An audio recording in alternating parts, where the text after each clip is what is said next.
Muito boa noite, bem-vindos ao nosso Evangelho de hoje. Hoje é um Evangelho que tenderia a ser ao sombra do abacateiro, para recordarmos os trabalhos que Chico Xavier fazia aos sábados, da parte da tarde. Mas o abacateiro ainda está muito frio, ainda está lá muito frio, e então fazemos aqui num recato, num recanto com menos frio. Bem-vindos ao Evangelho de hoje. Não se esqueceram de pôr aí água sobre a mesa, os copos. Vamos falar de Jesus, vamos recordar a sua mensagem, os seus ensinamentos. E vamos cantar uma canção primeiro, para harmonizar os nossos pensamentos, a nossa mente.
Senhor Jesus,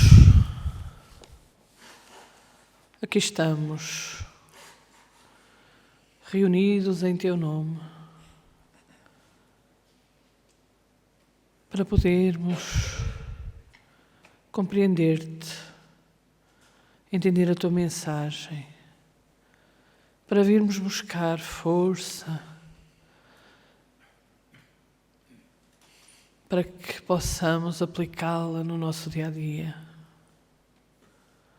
Pedimos-te, Senhor, a presença dos Teus mensageiros entre nós, dos nossos protetores, dos protetores dos nossos lares, que eles possam derramar sobre nós todas as Tuas vibrações de amor e de paz, para que nós possamos abrir o nosso entendimento, para que a harmonia reine entre todos. Pedimos também, Senhor, que, se possível, os nossos familiares que já partiram se possam reunir connosco para comungarmos os Teus ensinamentos, para partilharmos a Tua mensagem e o Teu amor. Abençoa o nosso lar, abençoa todos os lares, abençoa o nosso Evangelho desta noite e que nós possamos, Senhor, ser firmes com os nossos propósitos e levar a bandeira da Tua mensagem connosco para a nossa vida, lá fora, junto dos nossos colegas de trabalho, dos nossos amigos, e que possamos levar esta paz que vimos buscar. Que assim seja.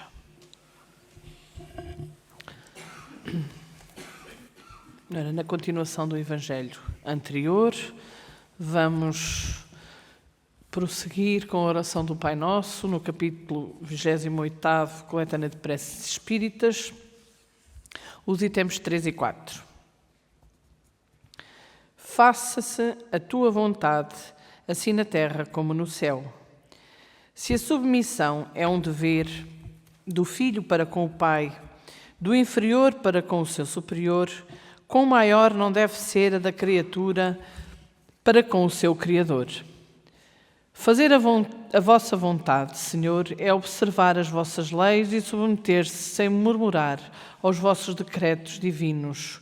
O homem a ela se submeterá quando compreender que sois a fonte de toda a sabedoria e que sem vós ela nada pode. Então fará a vossa vontade na terra como os eleitos a fazem no céu. Dai-nos o pão de cada dia. Dai-nos o alimento indispensável à sustentação das forças do corpo. Dai-nos também o alimento espiritual para o desenvolvimento do nosso espírito. O animal encontra a sua pastagem, mas o homem deve o sustento à sua própria atividade e aos recursos da sua inteligência, porque vós o criastes livre. Vós lhes haveis dito: tirarás da terra o alimento com o suor da tua fronte. Desse modo, vós lhes fizestes do trabalho uma obrigação, a fim de que exercitasse a sua inteligência na procura dos meios de prover às suas necessidades e ao seu bem-estar, uns pelo trabalho material, outros pelo trabalho intelectual. Sem o trabalho, ele conservar-se-ia estacionário e não poderia aspirar à felicidade dos espíritos superiores. Ajudas o homem de boa vontade de que a vós confia para o necessário, mas não aquele que se compraz na ociosidade e desejaria tudo obter sem esforço, nem aquele que busca o supérfluo. Quantos sucumbem por culpa própria, pela sua incúria, pela sua imprevidência ou pela sua ambição, e por não terem querido contentar-se com o que lhes havíeis concedido. Estes são os artífices do seu infortúnio e não têm o direito de se queixar, pois que são punidos naquilo em que pecaram. Mas esses mesmos vós não os abandonais, porque sois infinitamente misericordiosos. Vós lhes estendeis uma mão divina, desde que, como o filho pródigo, se voltem sinceramente para vós. Antes de nos queixarmos da nossa sorte, perguntemo-nos se ela não é obra nossa.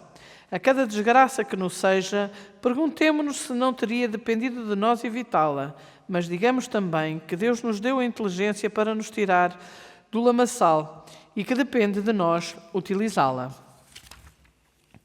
Pois que a lei do trabalho é a condição do homem na terra, dai-nos coragem e força para a cumprir. Dai-nos também a prudência, a previdência e a moderação, a fim de não perdermos os seus frutos. Dai-nos, pois, Senhor, o pão nosso de cada dia, isto é, os meios de adquirirmos pelo trabalho as coisas necessárias à vida, porque ninguém tem o direito de reclamar o supérfluo. Se trabalhar nos é impossível, nós nos confiamos à vossa divina providência. Se está nos vossos desígnios experimentar-nos com as mais duras provações, maus grados os nossos esforços, aceitamo-los como justa expiação das faltas que tenhamos cometido nesta existência ou noutra anterior, porquanto sois justos. Nós sabemos que não há penas imerecidas e que vós jamais castigais sem causa. Preservai-nos, ó meu Deus, de conceber a inveja contra aqueles que possuem o que não temos, nem mesmo contra os que dispõem do supérfluo, enquanto nos falta o necessário. Perdoai-lhes se esquecem a lei da caridade e do amor ao próximo que lhes ensinastes. Afastais igualmente do nosso espírito a ideia de negar a vossa justiça, ao notarmos a prosperidade do mal e a desgraça que cai por vezes sobre o homem de bem. Nós sabemos, graças às vossas luzes, que vos aprovo conceder-nos que a vossa justiça se cumpre sempre e a ninguém exclui, que a prosperidade material do mal é efêmera, como a sua existência corpórea, e que experimentará terríveis reveses, ao passo que a alegria reservada àquele que sofre com resignação será eterna.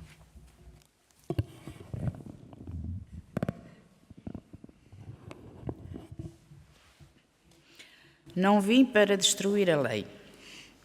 Não pensem que vim para destruir a lei ou os profetas. Não vim destruí-los, mas sim completá-los.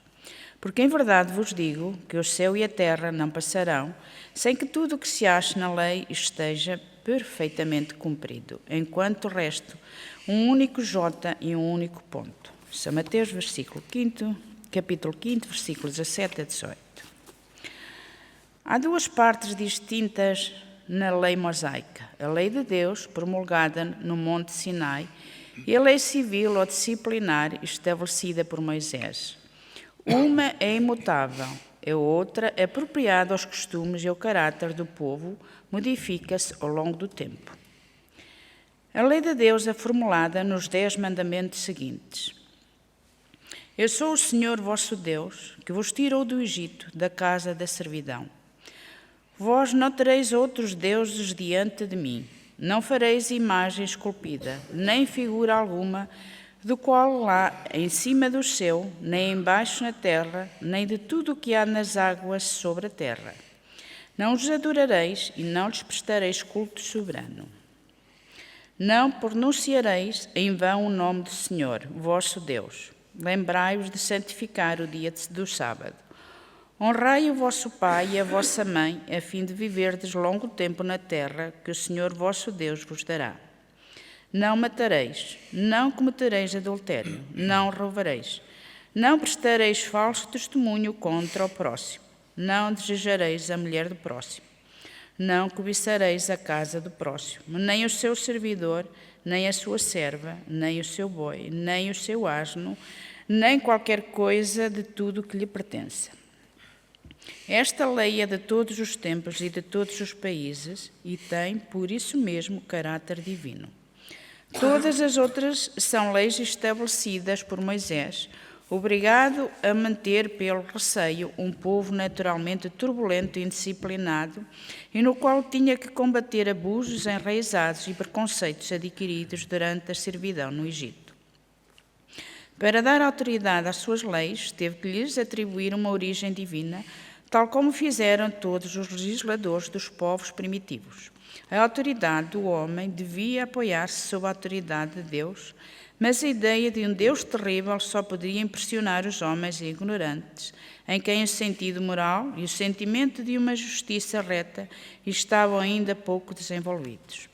É bem evidente que aquele que incluiu entre os seus mandamentos, tu não matarás, não causarás dano ao teu próximo, não podia contradizer-se, fazendo da exterminação um dever. As leis mosaicas propriamente ditas tinham então um caráter essencialmente transitório. A Lei e os Profetas, capítulo 1, números 1 e 2 do Evangelho segundo o Espiritismo. Não pensem que vim para destruir a lei ou os profetas. Não vim destruí-los, mas sim completá-los. Porque em verdade vos digo que o céu e a terra não passarão sem que tudo o que se ache na lei esteja perfeitamente cumprido, enquanto reste um único J e um único ponto.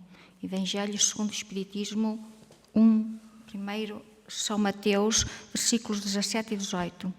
A história conhecida da Terra peca por conter uma ideia bem distante da grandeza incomensurável do Criador, que tal forma os homens investigadores se detiveram nas pequenas coisas que a matéria lhes foi permitindo descobrir.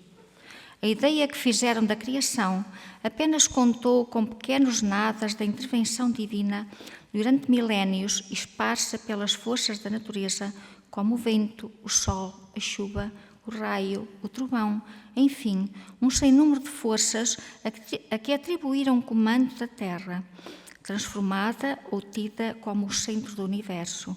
À medida que despertava para a realidade espiritual, considerando embora que o próprio Deus Supremo lhes vinha fazer a vontade, foram descobrindo que eles próprios se confundiam com o próprio poder divino e dessa forma foram relegando para segundo plano a causa primeira de todas as coisas, a inteligência suprema do universo. Por isso, as diversas intervenções consideradas sobrenaturais. A verdade, porém, teria que vir em doses homeopáticas para que a estabilidade evolutiva fosse garantida. Em todos os cantos da terra, enviados divinos vieram trazer as luzes do entendimento às diversas culturas, aos povos em diversos estádios evolutivos. Para nós, apesar do parabolismo da significação adâmica, o sentido da unificação de todas as forças da natureza num único autor sofreram uma inflexão notória quando a história se explana nessa família genética que foi encabeçada progressivamente por Abraão, Isaac e Jacó, dando começo à grande marcha cristã ao despertar para a governança do Cristo de Deus, do grande intermediário para a humanidade terrena. Moisés foi, então, mais uma das fronteiras da mudança. Se é aceitável considerar que aqueles protagonizaram a grande marcha do mundo primitivo, certamente iniciada muitos séculos antes com o Homo sapiens, também podemos reconhecer que com Moisés se atravessa a fronteira para o mundo da expiação e provas.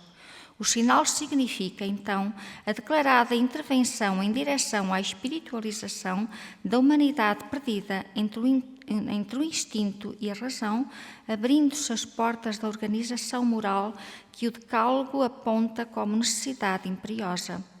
Mas a transposição seria de ser lenta, embora hoje nos pareça bem mais lenta na estreiteza de conceitos que ainda alimentamos. O tempo da Terra não corre à mesma velocidade que o tempo real. Tudo obedece a uma programação divina. A evolução não acontece aos saltos, ao ritmo do homem, bem distante ainda que estamos dos planos divinos. Foi assim que, de tempos a tempos, o grande governador teve de enviar à Terra as instruções para a mudança. Podemos dizer que o Senhor enviou os seus servos escolhidos a convidar o povo para as bodas. E eles vieram e espalharam o convite por toda a parte. E nós não escutamos, não respondemos ao convite. E os seus emissários regressaram para dar nota do grande desinteresse. E o Senhor, ansioso pela resposta dos seus servidores, tentou de novo a chamada à razão. Escolheu outros servos mais determinados, mais conscientes da sua missão, e enviou-os a todo o povo, convidando-os para as bodas. E o povo, imprevidente, fechou os ouvidos, exasperou-se e acabou por afastar violentamente os emissários. E o Senhor perdeu a paciência com os servos e decidiu que teria que ser ele a vir ao encontro do povo ingrato. Vestiu-se de paz e humildade, empreendeu a grande caminhada, surgiu no seio do povo imprevidente, espalhou compreensão, amor, esperança, exemplo vivo de tolerância fraternal, e foi incompreendido pela maioria e tratado violentamente e morto. A lição espalhou-se. A injustiça calou fundo na humanidade ingrata, sujeita às leis divinas da evolução, inconteste. E mais não esqueceu essa miserável ação, e a história foi dividida definitivamente, abrindo-se a fronteira para a regeneração. Em marcha tituberante e lenta, atravessando sombras tenebrosas, eis que a luz começa a dissipar as trevas da ignomínia e da ignorância. E Jesus surge, qual timoneiro, triunfante de novo ao leme da barca do amor, trazendo a pureza da sua mensagem e barrendo com nova aragem estas terras dissolutas de guerra e intolerância. O Consolador chega trazido por essa falange de luz que o Mestre comanda já perto da ascensão regeneradora. Surge o Espiritismo, a doutrina dos Espíritos, a reviviscência da Boa Nova de Jesus. Em todas as fases, Jesus comanda, dirige, organiza, impulsiona a sua humanidade em direção à grande marcha que um dia triunfará do obscurantismo materialista. Eis de novo a esperança. Aí está de novo o convite do Mestre para sairmos convidando o povo anónimo para as bodas do Espírito, para que a celebração do regresso à casa do Pai, quais filhos pródigos, depois de tanta dor e tanto sofrimento. O Evangelho de Jesus, a sua boa nova, a notícia esperada da vida eterna, está ao nosso alcance. Assim queiramos percorrer este caminho de amor, em que teremos de usar este combustível único, caldeado com as orientações seguras para a nossa vitória pessoal, precisa de renascer em nossos corações e impulsionar-nos para a caridade, fora da qual não há salvação. Precisamos de remar sem descanso. Precisamos de seguir a Jesus.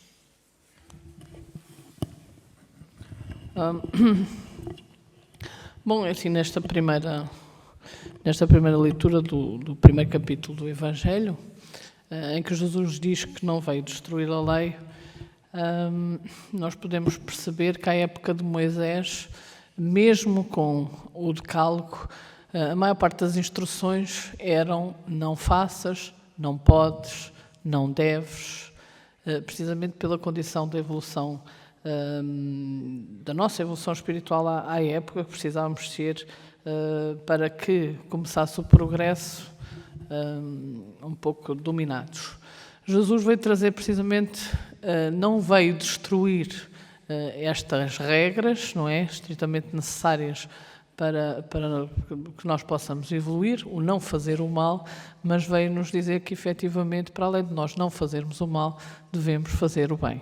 Portanto, veio-nos trazer precisamente a noção do passar do não fazermos para fazermos aquilo que nós gostaríamos que nos fizessem a nós. E a partir do momento em que nós fazemos aquilo que gostamos que nos façam a nós, nós vamos deixar de fazer o mal, porque nós não gostamos que nos façam mal.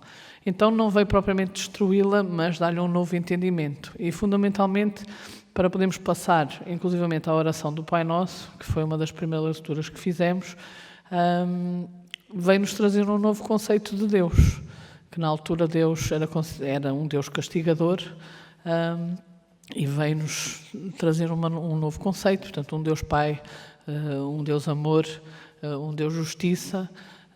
E quando nós vemos no Pai Nosso que Ele nos ensinou, que seja feita a vossa vontade, ou faça-se a vossa vontade, temos que perceber que este tempo verbal, o seja feita a vossa vontade, implica uma condição, não é? Porque se Deus é a causa primária de todas as coisas, se Deus é a perfeição, com certeza que a vontade de Deus é feita, não é? E quando nós dizemos que seja feita a vossa vontade, isto implica uma condição. E qual será a vontade de Deus? Não é? Se Deus é amor, e se o conceito que Jesus nos trouxe de Deus, bondade, paz, justiça, a vontade de Deus é precisamente que a gente seja feliz, não é? Só que para isso, mais uma vez, o tempo verbal, para que nós possamos ser felizes, depende de nós, não é? Que ela dá-nos o pão nosso de cada dia, desde que a gente resultado do nosso esforço. Então Jesus colocou nas nossas mãos a possibilidade de podermos ser ou não felizes. Portanto, deixou de tirar, ou seja, tirou das mãos de Deus tudo aquilo que nos acontece é porque Deus quer, mas não é porque nós queremos e porque nós fazemos para que seja assim.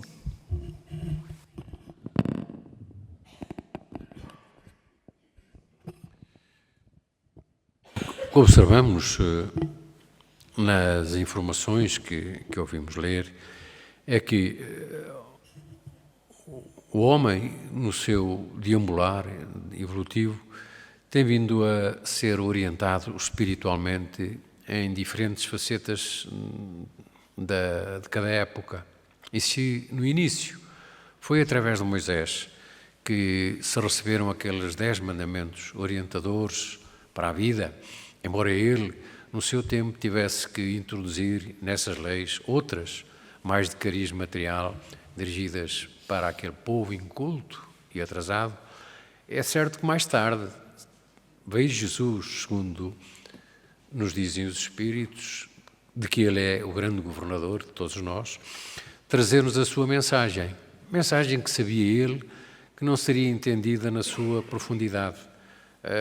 Observamos, todos nós, que passados estes séculos ainda estamos muito longe de perceber com profundidade aquilo que são a sua grande mensagem que é uma mensagem de amar o Pai, de amar a Deus, de amar o próximo, como somos todos irmãos, e fazendo sempre aos outros o que gostaríamos que nos fosse feito a nós. São princípios basilares muito simples que até hoje, de facto, não temos entendido. O homem e a humanidade continuam a atravessar, no seu deambular, princípios e momentos de muita dificuldade, porque, afastado das questões espirituais, prefere dar campo àquilo que são os seus interesses mais imediatos, mais materializados. É bom que cada vez mais possamos nós, que vamos ouvindo agora melhor, por detalhe, com mais pormenor, as mensagens de Jesus, que as entendamos devidamente e as possamos pôr em prática, porque é da nossa vida que se trata, somos nós que ditamos aquilo que será o nosso futuro, nunca serão os outros, embora os outros nos possam ajudar nesse sentido. Portanto, é um apelo a nós todos, é um apelo para que façamos aquilo que Ele quer que possamos fazer, isto é, amando-nos, trabalhando em prol dos outros, fazendo sempre primeiro aos outros aquilo que gostaríamos que nos fizessem a nós.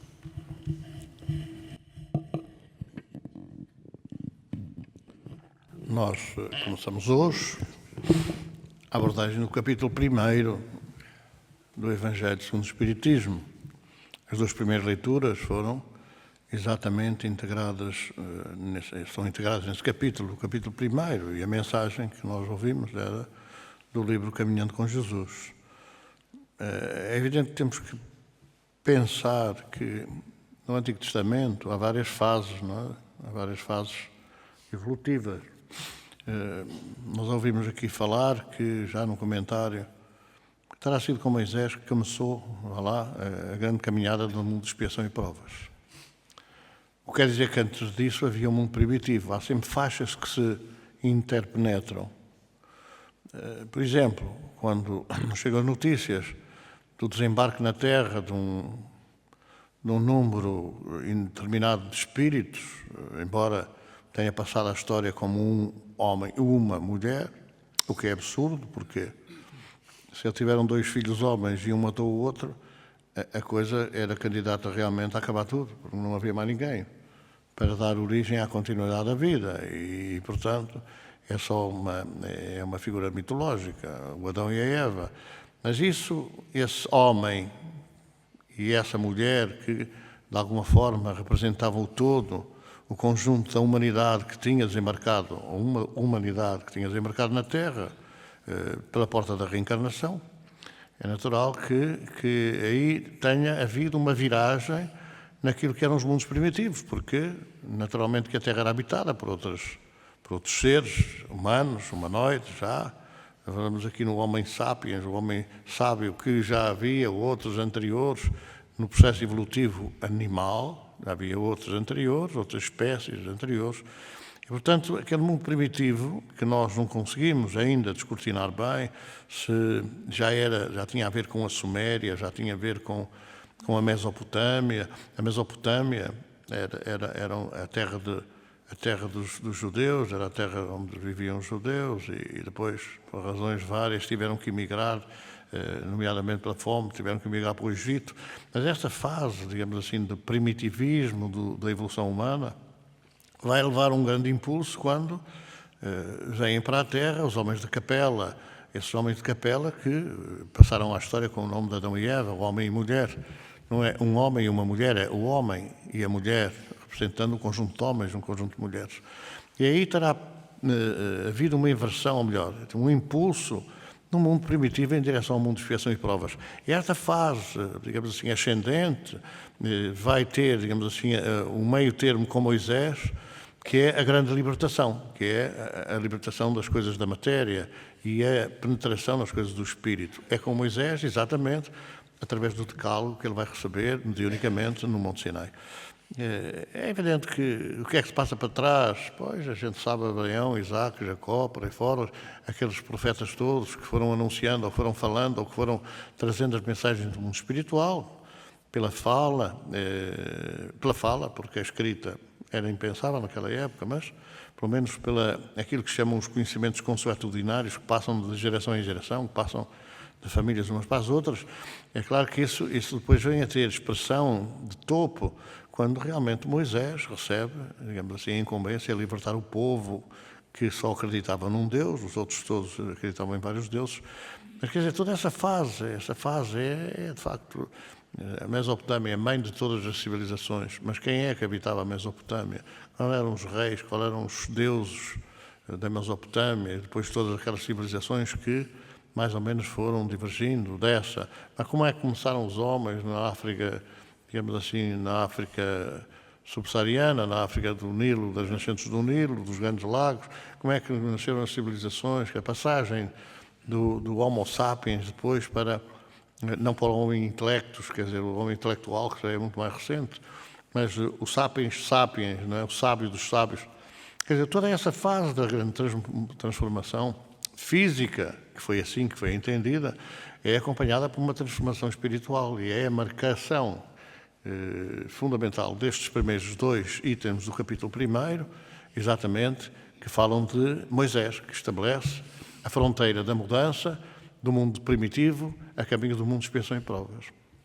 Claro, não vamos ver uma passagem em sobreposição com Jesus, que é o mundo de expiação e provas a caminho do mundo de regeneração. Quer dizer, começa a fase, digamos assim, da grande evolução para o mundo de regeneração, que vai atingir essa transformação, o topo, com o Espiritismo. Vamos falar de outra maneira, com Jesus, de novo, vindo agora, com outra missão, de acordo com a intelectualidade, a evolução intelectual da Terra. E, quer dizer, começa a ser, digamos assim, o Espiritismo, começa a ser a fase, digamos assim, da grande mudança para o mundo de regeneração, que se interpenetra de expiação e provas para o mundo de regeneração. Jesus, agora o Espiritismo, diz assim, Kardec. Não, o Espiritismo é Espiritismo, não é Kardec.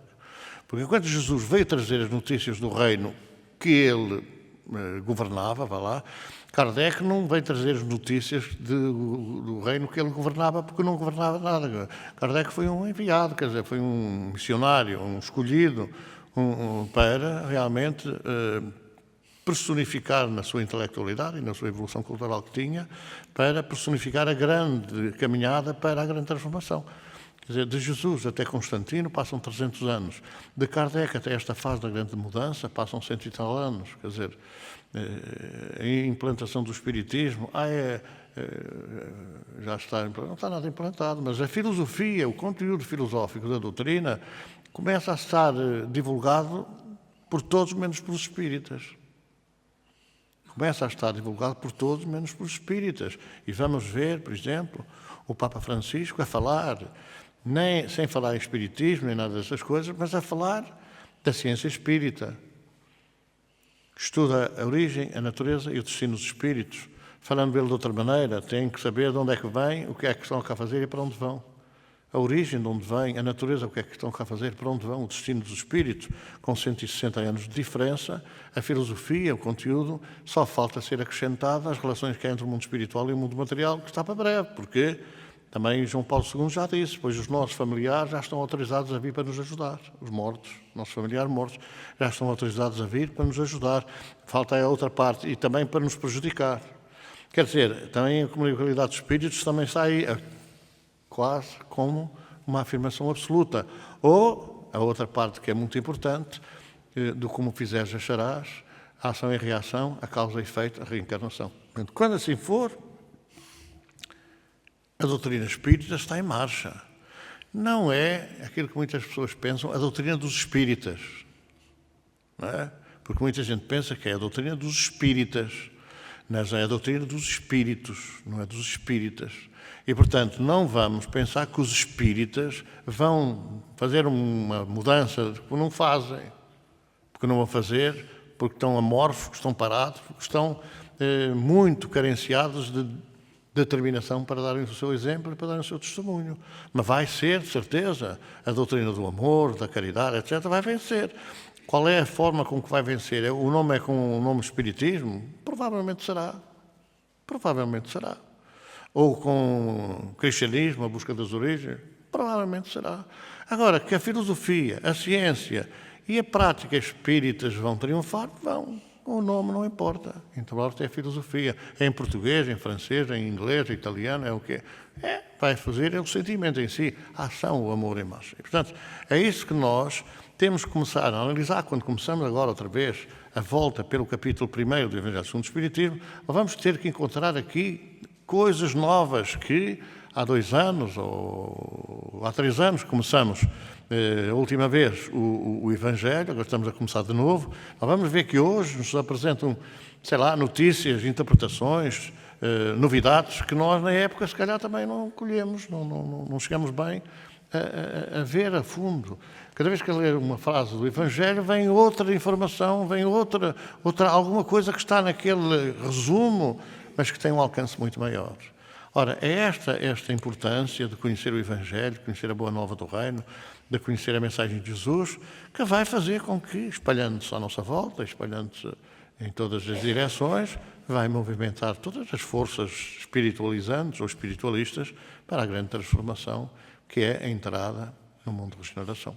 Ainda teremos uma fatia muito importante da humanidade no mundo de expiação e provas, sim, mas uma parte significativa daqueles que está muito para trás já, né, esses vão ter que ir para outros mundos, para outras moradas, para fazer um percurso que até agora foram relapsos à lei, qual Adão e Eva, e vão ter que reencarnar noutras moradas que estejam de acordo com a sua evolução espiritual. Alguém quer perguntar alguma coisa? Então, vamos caminhando para o nosso final. Nós vamos fazer uma prece de irradiação. Quem é que vai fazer? Alguém quer fazer? A prece de irradiação pelas famílias é uma das preocupações nossas durante o Evangelho no Lar, é a fraternidade e a solidariedade com quem sofre.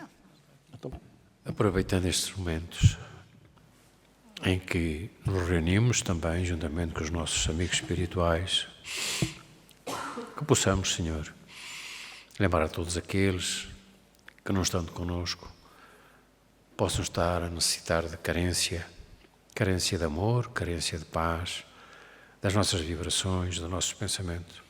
Sabemos que o mundo espiritual é pródigo na ajuda, por isso, poucos que somos, Senhor, neste momento, mas desejosos que tudo possamos pensar e enviar, que seja recolhido pelas equipas espirituais, levando-as para aqueles dos nossos amigos, familiares, conhecidos ou desafetos que neste momento mais precisem. Leva de nós, Senhor, que eles se sintam mais confortados com o tempo.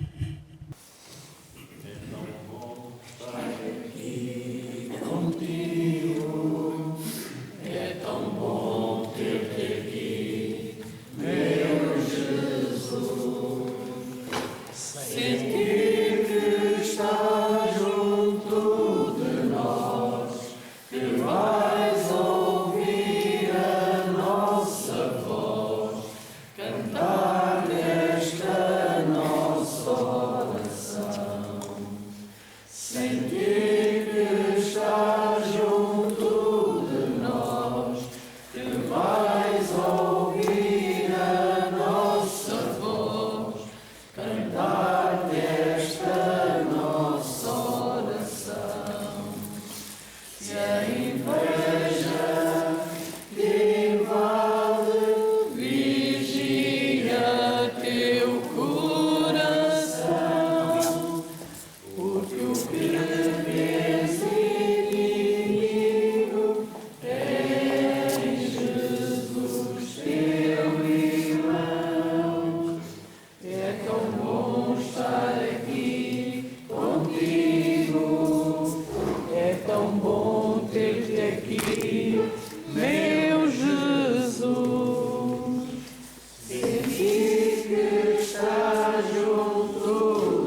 Chegamos ao final do nosso Evangelho. Muita paz para todos.